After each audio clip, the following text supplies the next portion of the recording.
سلامونه، نیکی هیله و احترامات می ومنئ. درنو اوریدونکو، سعید جواد یم او د نیکه ناول له 11مې برخې سره ستاسې ملتیا کوم. 10مه برخه کې تاسې واوریدل چې اعتماد الدوله د چایو پر وخت له میرویس خان سره غږېده او کیسه هلته بیا داسې وه چې میرویس خان د هغوی په غونډه کې هم ګډون کړی و. بیا میرویس خان له اعتماد الدوله څخه وغوښتل چې له پاچا سره د لیدو زمینه ورته برابره کړي. راځئ چې نور څه کېږي دا کیسه په 11مه برخه کې درته کوم.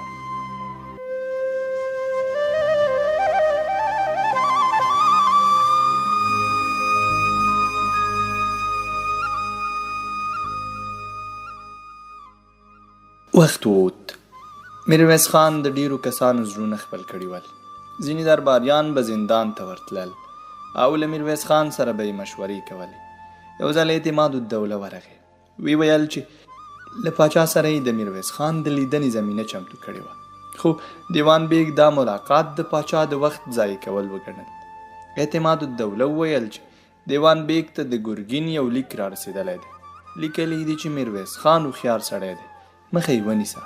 له پاچا سره به یې لیدنه زما په ګټه نه وي. د ژمي په وروستیو کې یوه بله جلسه جوړېده. میرویس خان ته دا جلسه ډیره مهمه وه. د صفوي حکومت ټول مهم کسان ورته راتلل. پاچا ته یې باید د خپلو تر کنټرول لاندې سیمو په اړه معلومات ورکړي وای. میرویس خان اعتماد الدوله ته لیک ولېږه. په ځواب کې یې ورته لیکلي و چې دی به تر خپله وسه هڅه وکړي چې میرویس خان دې جلسې ته ور وبلل شي، خو یوه اونۍ وروسته یې بخښنه ترې وغوښته.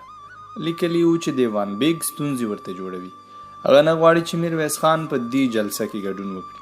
دا یې هم لیکلي و چې دیوان بیګ له هغه چا سره جوړ دی چې د دې غونډې د نظم او جوړېدو مسؤلیت لري. میرویس خان سپهسالار او وزیر اعظم ته لیکونه ورولېږل، درکې معلوم نه شو. یو سهار حسن قلی د غونډې دقیقه ورځ ورته وویله. غونډه د نوروز په ورځ جوړېده. میرویس خان کړکۍ ته ودرېد. په ځینو کورونو کې د بادامو د ونو سپین ګلان ښکارېدل. دی مایوسه و. ډیر فکر یې وکړ خو چاره یې نه لیده. نوي کال ته یوازې 3 ورځې پاتې وې.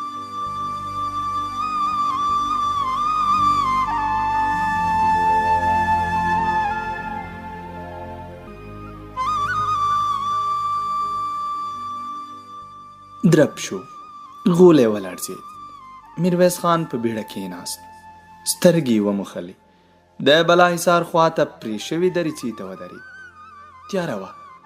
له دوهم درب سره د بالاحصار د دیوال پر سر سره لمبه راوګرځېده. څو نور توپونه هم تش شول. میرویس خان بیرته پر کټ پرېوت، سترګې یې پټې کړې. دی په دې نیمه شپه کې د توپونو د ویشتلو په راز پوهېده. حسن قلی د صفوي حکومت له مراسمو خبر کړی و. نوی کال د توپونو په دربا پیلېده. میرویس خان خواشینی و. د په یوه مهمه جلسه کې ګډون نه شوای کولی. تر سپېده چاو د سترګې پټې نه شوې. لمونځ یې وکړ. له چایو وروسته یې تودې اوبه راوغوښتې. ولمبېد. جامې یې بدلې کړې او اوږد وغځېد. غرمه یې ډوډۍ ورته راوړه. یوه ګوله هم تر ستوني نه تېرېده. ماسپښین دروازه خلاصه شوه. په بیړه کېناست. سترګې یې وځلېدې. وزیر اعظم جلسې ته ورغوښتی و. د شاهي ماڼۍ عمومي دروازه د ګارد 2 عسکرو پرانیسته. پراخ شین ځای و. د سړک دواړو غاړو ته د ناجو ونې ولاړې وې. په چمن کې هوسۍ ګرځېدې. ورخوا د یوه طاووس ببر رنګه لکۍ لمر ځلوله. میرویس خان د ماڼۍ تر مخ له بګۍ ښکته شو. د دروازې دواړو غاړو ته د 2 زمریانو ډبرینې مجسمې جوړې وې. د زمریانو له خولو رڼې اوبه بهېدلې. میرویس خان ماڼۍ ته ورننوت. اوږد دهلیز پر سرو غالیو فرش و. په دیوالونو کې ښکلې منظرې رسم شوې وې. یو ګارد دروازه ورته خلاصه کړه. په هسکو لوی سالون کې ګڼ کسان ولاړ ول. وزیر اعظم، د خزانې وزیر، سپهسالار اعتماد الدوله او څو نور کسان مخې ته ورغلل. ستړي مشي توده وه. میرویس خان د نوي کال مبارکي ورته وویله. سترګې پر دیوان بیګ او ګرګین ولګېدې. مخکې ورغی. لاس یې ورکړ خو د دیوان بیګ او ګرګین ګوتې مړې وې. میرویس خان شاوخوا وکتل. د سالون په بر سر کې لوړه ایښودل شوې طلایي رنګه څوکۍ تشه وه. خدمتګاران راغلل. چای او مختلفې وچې میوې راوړې. وړه دروازه خلاصه شوه. یو تک تور سړی راغی. په لوړ غږ یې وویل علي حضرت تشریف راوړي. ټول غلي شول. لومړی د ګارد 2 عسکر راغلل او د طلایي رنګ څوکۍ شاته ودرېدل. شاه حسین په ونه لوړ سړی و. صاف سپین مخ یې درلود. پر سر یې طلایي تاج ایښی و. شاه حسین پر طلایي رنګ څوکۍ کېناست. په سالون کې ټولو ولاړو کسانو تعظیم وکړ. په پایل کې د ښار لوی مفتي غاړه صافه کړه. پاچا ته یې د نوي کال مبارکي وویله او له خدایه یې ورته اوږد عمر او خوشحاله ژوند وغوښت. وروسته وزیر اعظم د خبرو اجازه واخیسته. بخښنه یې وغوښته چې پاچا ته په دې نوي کال کې ښه خبرونه نه لري. د صفوي حکومت ځینې یاغي سیمې یادې کړې او ویې ویل چې خلکو پاڅون کړی. بیا د خزانې وزیر خبرې وکړې. له والیانو یې ناهیلي وښوده. ویې ویل چې د پخوا په څیر پوره مالیه نه رالیږي. د مرکزي حکومت د خزانې خونده نشته. وروسته ځینو والیانو خبرې وکړې. د دوی په خبرو کې هم ناامیدي ډیره وه. ځینې سیمې له لاسه وتلې ګڼلې، خو په ټولو والیانو کې یوازې ګرګین ډاډه وغږېد. د ځان ستاینه یې وکړه. ویې ویل چې مالیه پر وخت راټولېږي، هېڅ ستونزه نشته او د ده تر حاکمیت لاندې سیمې خوندي دي.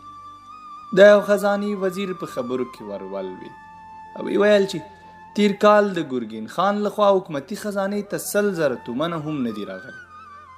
د ګرګین رنګ سور شو او د خزانې وزیر په دروغ متهم کړ. په دربار کې ګنګوسې شوې. ډیرو کسانو د خزانې د وزیر طرفداري کوله، خو دیوان بیګ او ځینې نور د ګرګین پلویان ول.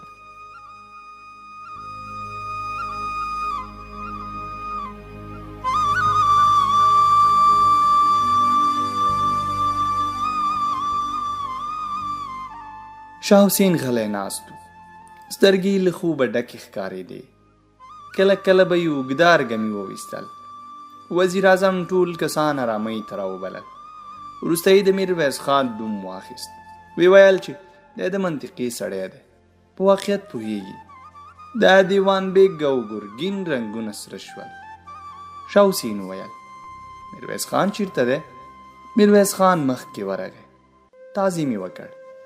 شاه حسین د هغه د تیرو کارونو صفوي حکومت ته د صداقت ستاینه وکړه. ویې ویل چې اعتماد الدوله په هر څه خبر کړی دی.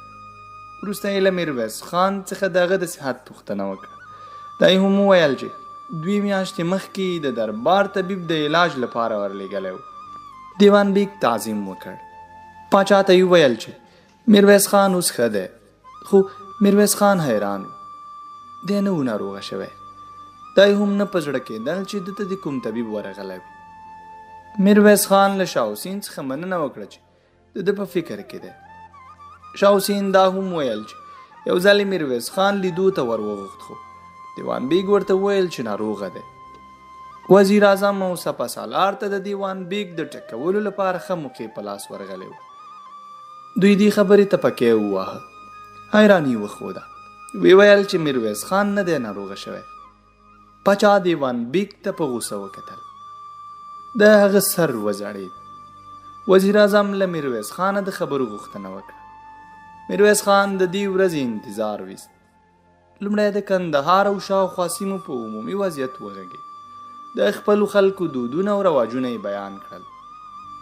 بیا یې د ګرګین د عسکرو ظلمونه او د خلکو ناموس ته په سپکه کتل یاد کړل. وروسته یې د ځینو قبیلو د پاڅونونو د علتونو په اړه خبرې وکړې. میرویس خان په خبرو کې وړې وه. خبرې هم هوایي نه کولې. د اسنادو له مخې غږېده. د هرې پیښې دقیق تاریخ یې بیانوه. د هغه قومي مشر نوم به یې اخیسته چې له محلي حکومت سره یې ستونزه درلوده. د پاڅون ځای، قبیله او علت ټول ور معلوم وو. پاچا او ټول درباریان غلي ول. میرویس خان د ګرګین د عسکرو قومندانانو د ظلمونو په اړه اوږدې خبرې وکړې. وروسته یې ګرګین راواخیست. ویې ویل چې مدیریت یې کمزوری دی. د هر عسکر ظلم او ناروا د تراجي کیږي. په کندهار کې له صفوي حکومته دا ډول کمزوري نمایندګي به د لویو پاڅونونو سبب شي.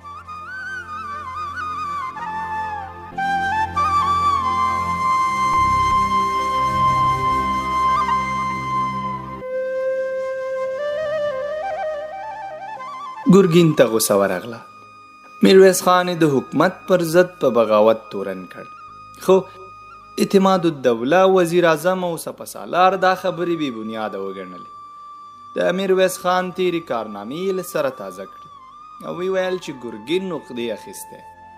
د میرویس خان پوهه او په خپلو خلکو کې د هغه درناوی او محبوبیت تینه ورباندې لورېږي. د میرویس خان له خبرو وروسته ځینې نور کسان هم وغږېدل، خو د ناستې تر پایه یوازې ستونزې یادې شوې. یوه هم د حل خبره ونه کړه. وروستۍ خبرې شاه حسین وکړي. میرویس خان ته د پاچا خبرې حیرانوونکې وي. شاه حسین د پال او پیشګویي په اړه وغږېد. ویې ویل چې ځینو پال لیدونکو، ستورو پیژندونکو، د خوب تعبیرونکو ملایانو ښه زیري ورکړي دي. نوی کال به د صفوي حکومت د غښتلتیا او د دښمنانو د ماتې کال وي. دا یې هم ویل چې لوی مفتي له کربلا راوړي خاوره دم کړې ده. که دا خاوره د جګړې پر وخت پر خپلو عسکرو وشیندئ، دښمن مو نشي لیدلی. زړور پرې ورځئ. میلمستیا په بله کوټه کې نیول شوې وه. میرویس خان له وزیر اعظم سره کېناست، خو شاه حسین خپل میز ته ور وغوښت. د ګرګین او دیوان بیګ سترګې رډې راختلې وې، خو میرویس خان د خبرو موقع ونه مونده. شاه حسین له لوی مفتي سره غږېده. پر فال او خوب ډیر باور درلود. ځینې ستوري په بخت نیولي وو او د لوی مفتي پیشګویي مهمه ورته ښکارېدله.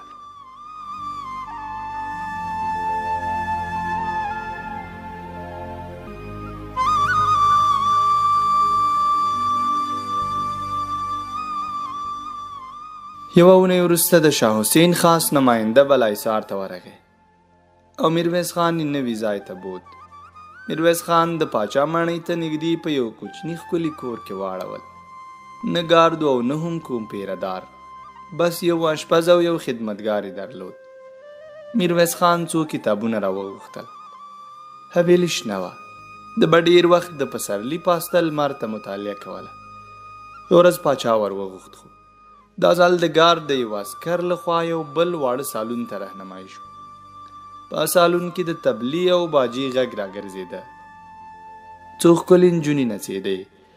میرویس خان د پاچا په غوښتنه دغه تر څنګ کېناست. پاچا اشاره وکړه. ساز و سرود ودرېد. نجونې ووتې.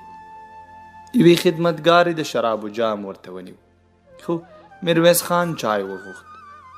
پاچا نشه و. ځینو درباریانو ته یې کنځلې کولې. ویل چې د غم خبرې ولې تر ما رارسوي. واک مې ورکړی، پخپله دې حل کړي. میرویس خان ته دا خبرې نوې نوې. دی پوهېده چې شاه حسین راحت طلب او عیاش انسان دی. ټول وخت په حرم سرای کې له خپلو سلګونو مینځو سره تېروي. تل نشه وي. خپل کارونه یې نورو ته ورسپارلي او خپله د هېواد له چارو سره چندان علاقه نه لري. پاچا بېواره غږېده. له خپلو ډیرو درباریانو، والیانو او مهمو قمندانانو یې شکایت درلود، خو د ګرګین نوم یې وانخیست.